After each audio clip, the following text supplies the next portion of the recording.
Well, what's the point of me doing this one? Everyone already knows Hercules. He's basically ancient Greek Superman with a healthy dose of modern sports stardom, right? Did 12 cool things, got the girl, called it a day. Couldn't be simpler. Well, no. Hercules is a lot of things, but simple is not one of them. First of all, Hercules is the Roman hero. Heracles is the original Greek version, named for the glory of Hera and an ineffectual attempt to keep her from trying to murder him. Unsurprisingly, they are pretty distinct. Second of all, remember this word? I've talked about how hubris was the most common character flaw for Greek heroes. They'd Think too highly of themselves, try to be gods, and end up getting smacked down for their sins. So far, we've only seen one major subversion of this, which was Perseus, who basically didn't have any flaws. But Heracles is also a subversion because his biggest flaw is wrath. How unexpectedly modern, right? Well, Heracles begins his life, as so many heroes do, with Zeus spotting a fine-looking lady, this one by the name of Alcmene. Zeus does his thing and shapeshifts into her husband, Amphitryon, and gets her pregnant. The very same night, her actual husband scoots on by and does the same thing. That's right, today's first plot twist is that Heracles had a twin. So Hera is livid, as she always is when Zeus pulls this kind of nonsense, but this time she's extra miffed and starts trying to take as many petty revenges on the babies she can possibly think of. Priority 1 is screwing Heracles out of his birthright. So the night Heracles and his twin are slated to be born, Hera convinces Zeus to make the next descendant of Perseus to be born the king. Now Alcmene is one of Perseus' descendants, meaning Heracles is slated to be the next descendant of Perseus, so Zeus is totally okay with the idea, whereupon Hera zips down and kidnaps Aletheia, the goddess of childbirth, to keep Heracles and his brother right where they are until the day is done. Then she causes Heracles' cousin Eurystheus to be born prematurely, so he gets to be the king instead. Fortunately, Alcmene gets to give birth eventually because one of her servants tricks Aletheia into bailing, whereupon Hera turns the servant into a weasel as revenge. The family still keeps her around though, which is nice. Anyway, Alcmene is acutely aware of the fact that the baby is already a problem for her and will probably only cause more problems later on, so she kicks him out, whereupon Athena scoops him up and ferries him over to Hera, telling her that someone left this poor baby just lying around, whereupon Hera pities the little guy and nurses him a bit. Unfortunately, Heracles is a toothy baby and boob noms a little too hard. Hera chucks him because ow, but the damage is done, because her magic milk has given him superpowers, making him crazy strong. Athena takes the little guy back to his parents and they raise him pretty uneventfully, except for that one time with the snakes. So prior to the 12 tasks thing, Heracles' story is a little muddled, which is pretty common for culture heroes. They tend to accumulate stories over time. The main highlight is one time teenage Heracles gets pissy because he's having trouble learning to play the lyre and ends up killing his teacher as a result. Then a while later, he ends up in Thebes, where he courts and marries Megara, the daughter of King Creon. They have 2 beautiful children, whereupon Hera drives Heracles crazy and he kills all 3 of them. He gets his brain back, is immediately stricken with grief, and goes to consult the oracle about what he should do to atone. The oracle, guided by Hera, tells him he needs to atone for his crimes by serving his cousin, King Eurystheus, for 10 years and doing whatever he tells him to. This is all part of her cunning plan to accidentally make Heracles the most famous and revered Greek hero ever, because nobody ever just kills anybody in these stories. So this leads to the famous 12 labors, or rather 10 plus a couple extra. Initially, Eurystheus gives him 10 labors, but 2 of them get discounted for shenanigans. Number 1 is to kill the Nemean lion, known for being immune to all mortal weapons And having the general disposition of a chainsaw strapped to a ceiling fan. Heracles ends up strangling it and skinning it with one of its own claws. Mission number 2 is killing the Lernaean Hydra, for which Heracles conscripts his half-nephew and sometimes lover, Iolaus, for moral support. That happened a lot in ancient Greece, don't question it. Anyway, after learning that cutting off the heads just causes more heads to grow back, Iolaus suggests using fire to burn the neck stumps, which works really well. Before they leave, Heracles takes some poisonous Hydra blood and coats his arrows with it. Because why not, right? With that out of the way, Heracles returns home, but Eurystheus is all, hey, you got help for that one, dude, doesn't count,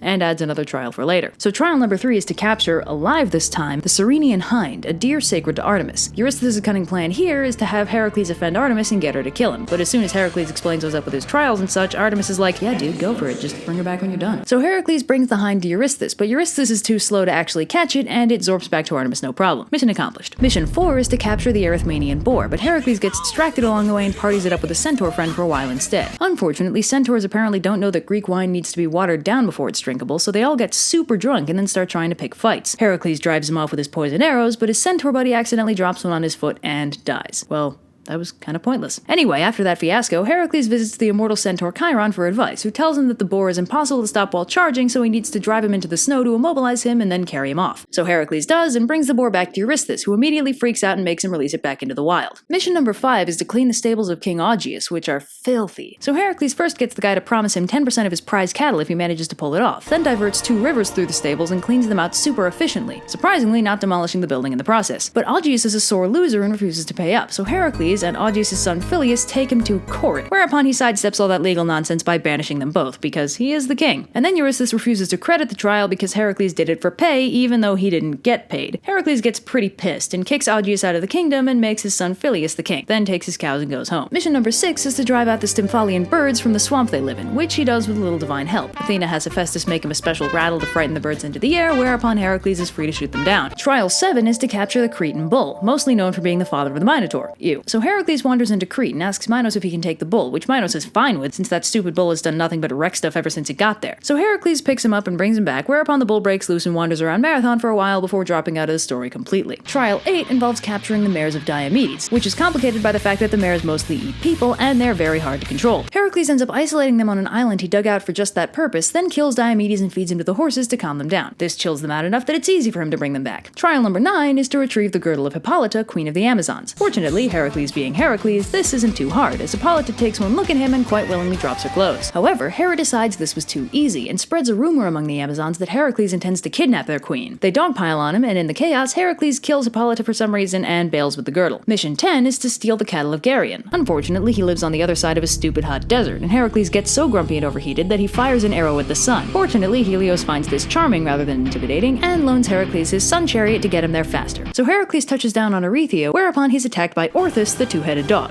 who he kills. Then Evretion, the cattle herd, hears the commotion and comes by to help, and gets killed too. Finally, Geryon comes out in full battle armor and is, you guessed it, killed. So Heracles scoots back with the cattle after taking an extra year to round them all up because Hera thought it'd be funny to send a gadfly to spook him. Eurystheus then sacrifices the cattle to Hera, which does nothing to soothe her nerves. Trial number 11 is to retrieve apples from the Garden of the Hesperides, which is complicated somewhat by the fact that the location of the garden is a secret. So Heracles wrestles the location out of Nereus, the old man of the sea, and heads off. On the way, he runs into this dude Antaeus, who's immortal, but only so long as he's touching the earth. He challenges Heracles to a wrestling match, and when Heracles realizes he can't beat him by pinning him, he just picks him up and crushes him. Anyway, so Heracles reaches the Garden of the Hesperides, but he can't get the apples because the tree is guarded by this big dragony thing named Ladon. Fortunately, nearby is the Titan Atlas, busily holding up the sky. So Heracles is like, hey buddy, hey!